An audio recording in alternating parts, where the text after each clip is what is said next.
Hey guys, welcome to Make Money Count. We're here again this week talking to you about mortgages and the market and all good things like that. And before we start, make sure to hit like, make sure to hit subscribe, drop us a comment so we know what to talk about. We know what you want to hear about. We'd love to hear from you. Is it obligatory to start everything with that, I guess? I think so. Yeah, hit like, hit subscribe. We're going to talk about what needs to happen in order for houses to become affordable today. Yes.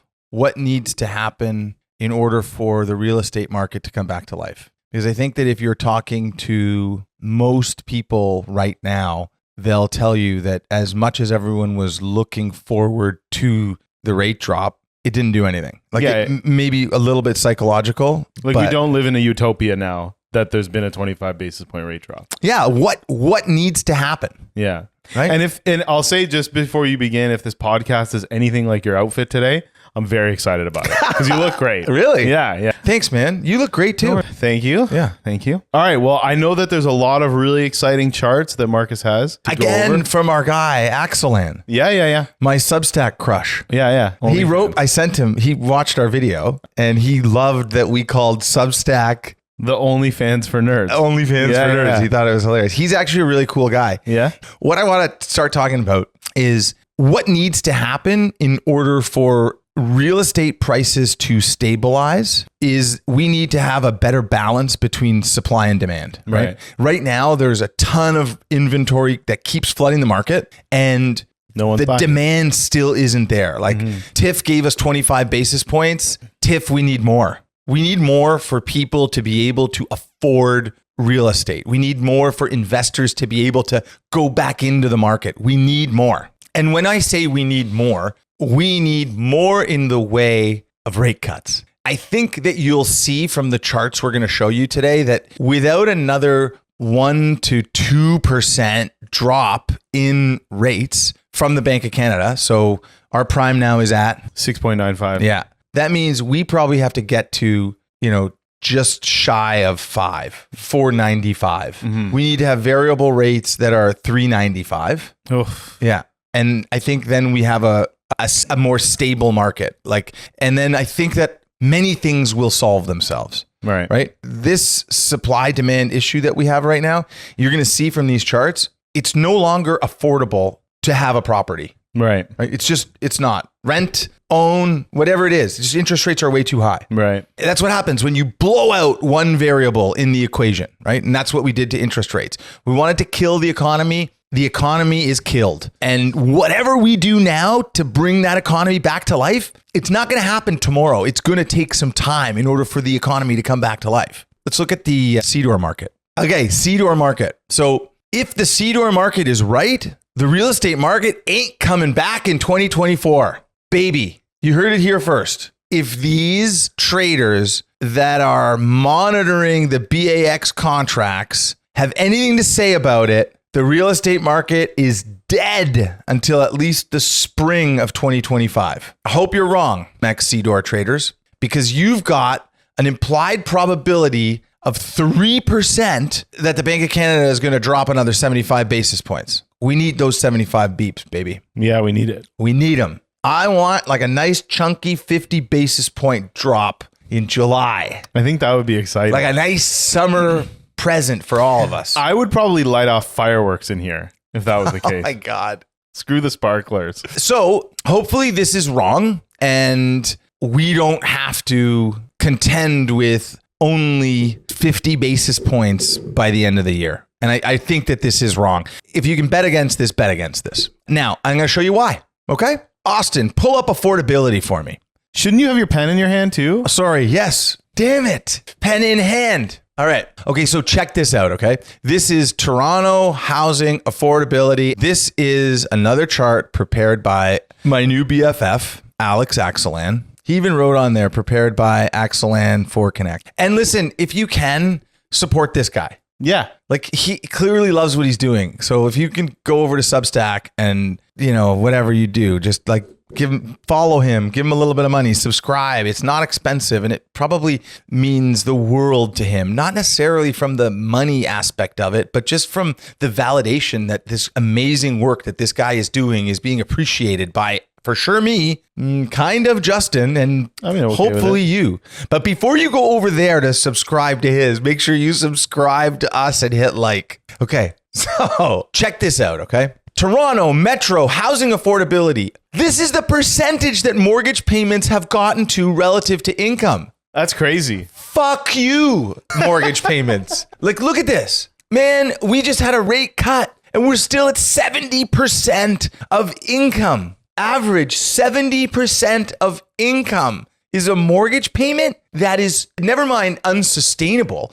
Like, this is after tax money we're talking about here. Like, let's say you make $100 in Canada, right? And you get taxed. Let's do like some real remedial math here. Justin makes $100. Yeah. The government of Canada takes $50. Justin's left with $50. Justin's mortgage payments are 70% of his pre-tax income. Justin owes another $70 to pay his mortgage. Justin is left with minus $20 to cover his living expenses on average. Justin is poor.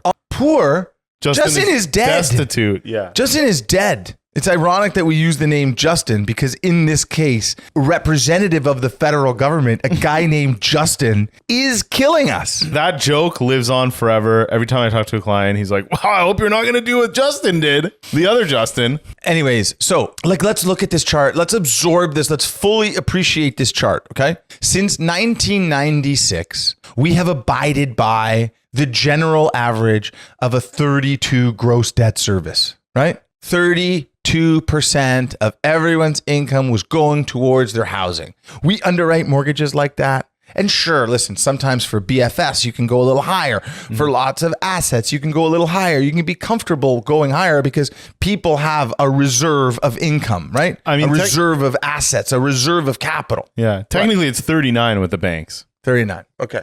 So it's already gone up. Yeah. I don't know. I don't say it. I'm not doing the daily mortgages. I don't do mortgages on a daily basis. And I am sorry for that.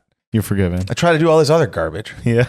Kind of wish I was just doing mortgages sometimes. Anyways, look at this horrible chart, people, right? Like the average is, let's say it's 35 here on this. So 35% is that green line on there. Like we've spiraled out of control. You know, in 2013, 2014, we started diverging from the average. And then as interest rates, so property prices first were responsible for the deviation that got us above the 40% mark and kind of close to 50. And then interest rates dropped, you can see around that 2020 mark because of COVID.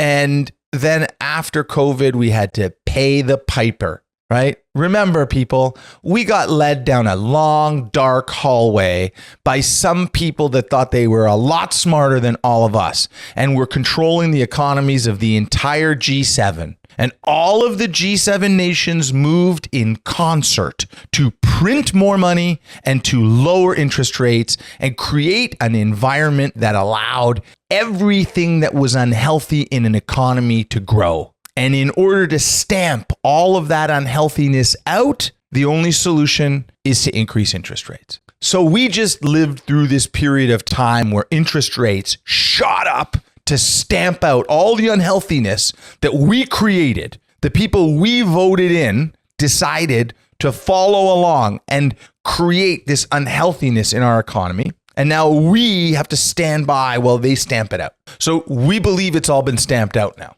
The problem is we can't just continue to think that these people that we've got in charge are always doing things in our best interest. Okay. Sorry, that's a little bit of a tangent. I'm listening. This chart fires me up a little bit, right? Like it is not sustainable. We can't leave rates elevated for much longer. People cannot hold on to this. These are people's houses we're talking about here. Okay. Like, oh, wow, there's so much supply on the market. Like we can talk about it in this kind of 2,000 feet above viewpoint, right? This beautiful, comfortable ivory tower perspective on, oh, wow, looks like people are really kind of managing their payments. You can't manage this for very long. Yeah. You can't manage the spread between 70% gross debt service ratio, the spread between 70 and its normal 35, right? This is negative money for people, okay? And the only way that this gets solved is interest rates come down. In the meantime, it'll get solved because prices are going to come down. So either prices are going to come down significantly or interest rates are going to come down. I suspect it will be some combination of the two. The problem you have to think about for housing is we can't create housing any cheaper. Like right now, we talked about it last week. Builders they can't build anything unless land is at zero. And even if land is at zero, they can't build. Right. So like this chart, again, just to kind of put the nail in it here, you got a 5-year fixed rate mortgage, which is the blue line. You got an orange line, which is the variable rate. And like best case scenario, you're in a fixed and you're like 62% on average, right? And it's so far off the historical norm. And it's so much more than the average household can bear. And we got to stop just paying lip service to this. And we got to start helping Canadians. Okay, next slide. This is very entertaining today for me. Yeah? Yeah, you're like extra passionate. I'm kind of fired up about this. Yeah, right? yeah, Like, no, I can tell, and I like it. I'm frustrated that the actions of the governments and the central banks continue to put us in really, really horrible positions. Right. And although everyone doesn't feel it, the people who feel it really feel it. Right.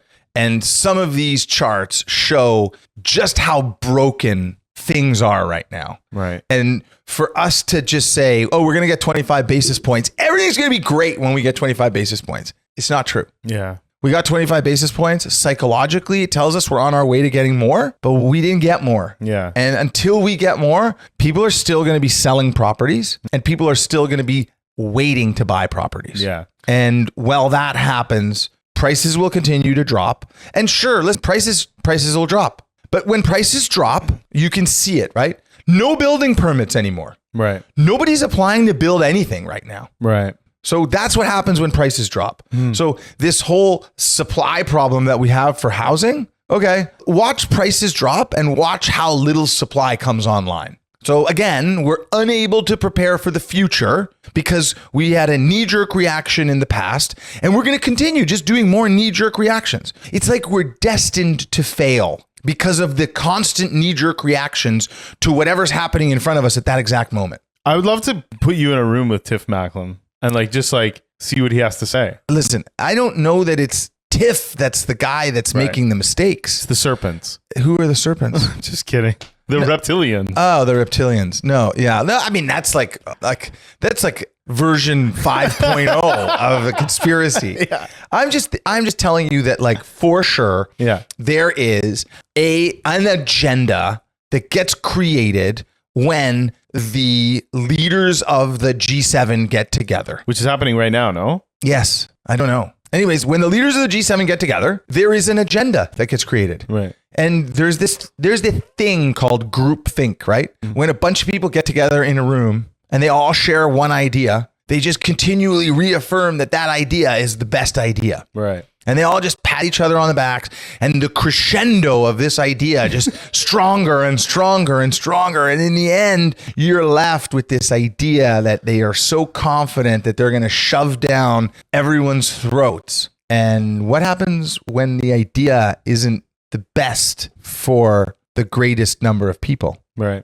Right? Sometimes the idea, the genesis behind it or the purpose of it isn't necessarily for the greatest benefit for the most number of people. It's for the greatest benefit for the people that are ruling the countries. Right. That's the problem. Right. I don't know how you fix that one. Anyways, we can't even fix the housing market. How are we going to fix this? Okay. Estimated spread between the condo cap rate in Toronto and a 5-year mortgage rate. How good is this chart? This is a great chart. Do you know what this chart means? Yeah. All right. What's the cap rate? I mean, the cap rate is the net operating income divided by the purchase price. Yes. Yeah. Yeah. Or it could be the net operating income divided by the value at a certain time. Right. Right. So here's the thing. Cap rates have changed. Okay. So when qualifying now for a mortgage, let's say like a commercial mortgage with CMHC, the cap rate is now 4.75%. Right. Maybe it's 4.5%.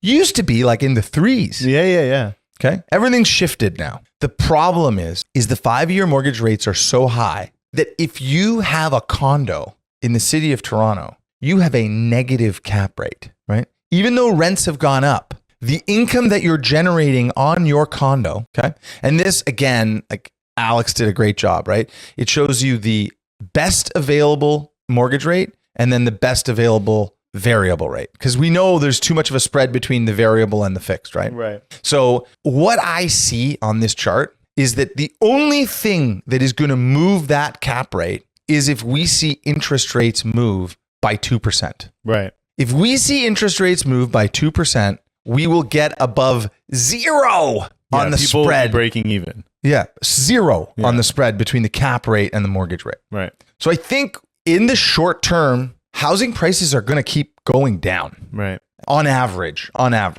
until we get another like 1 to 2% in help in monetary policy format. And when do you think that will happen? So I honestly, now based on what I'm seeing, like based on the consumer strength, business insolvencies, consumer spending, erosion of savings, real micro data points, I think it's going to be sooner than anyone like traders are expecting it. Right. I think it will start manifesting itself in lower and lower 5-year bond yields. 10-year bond yields will start coming off. We're going to see more of a divergence between us and the Americans. Although, as you said today, what happened? The inflation rate for the Americans went down. Hold the pen. The inflation rate for the Americans went down, and it was 0.1% under what they thought their expected inflation rate was. And as a result, what happened to bond yields? Bond yields went. Yeah.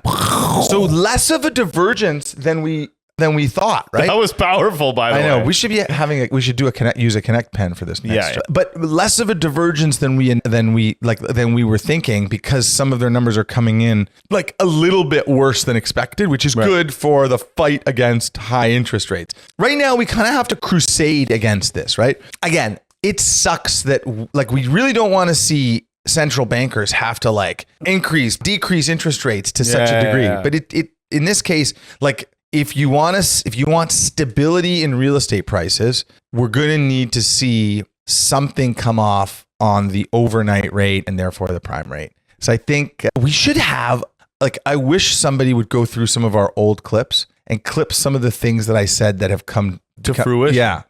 There's been a lot. I'll tell you right now, 12 months from today, at least 150 basis points lower than where we are right now. At least. And if I'm going to be aggressive, 2% lower than right now.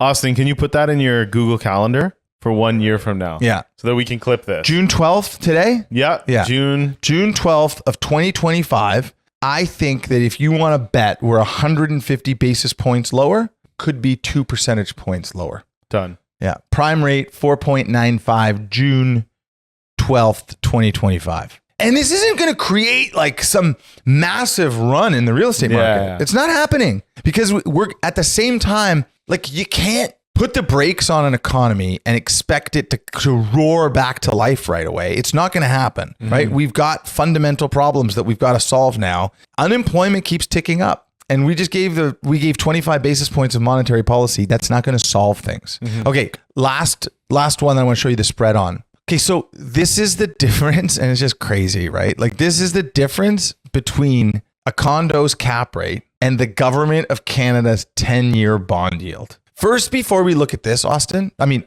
we got this up, great. Everybody have a quick snapshot look at this, okay? Just shows you that basically investing in a condo right now provides the same yield as a 10-year government of Canada bond, which is the ultimate of long-term risk-free rates. Okay. So now, if you don't mind, Austin, show me that 10-year chart. This is for the last 10 years, what the 10-year government of Canada bond has looked like. Okay.